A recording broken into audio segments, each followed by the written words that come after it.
Vous pensez que les mangas commencent par Luffy ou Naruto? Pas du tout. Il existe une cible fondamentale que les adultes ignorent souvent, mais qui est la porte d'entrée de millions de lecteurs, le Kodomo. Et non, ce n'est pas juste pour les bébés, c'est l'école du manga. Et aujourd'hui, on va voir pourquoi c'est une catégorie à part entière. Moi c'est Léa et je vous aide à décoder ce qui se cache réellement derrière vos mangas préférés. Étymologiquement, Kodomo signifie simplement enfant. Cette cible s'adresse aux petits, de la maternelle jusqu'à la fin primaire. Ici l'objectif est double, divertir mais aussi éduquer.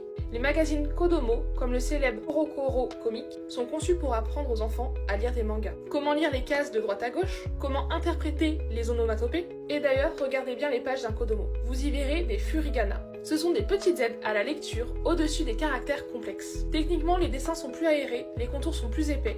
Ce qui définit les Kodomo, c'est son ton positif et ses leçons de vie très claires. On y parle d'amitié, de respect de l'autre et des découvertes du monde. Mais ne vous y trompez pas, le Kodomo peut être aussi très varié. On y retrouve de l'aventure épique comme Pokémon, de la comédie pure comme Doraemon, ou des récits adorables comme Ti, une vie de chat. Ce sont des histoires uniques qui, malgré leur cible jeune, restent souvent des cultes toute la vie. En résumé, le Kodomo, c'est le manga dans sa forme la plus pure et la plus accessible. C'est le socle sur lequel toutes les autres cibles se sont construites. Mais que se passe-t-il quand l'enfant grandit et cherche plus d'action et de rivalité? C'est là qu'intervient le shonen, le roi du marché. On en parle dans le prochain épisode. N'hésitez pas à liker, à commenter pour me dire ce que vous en avez pensé et abonnez-vous pour ne rien rater.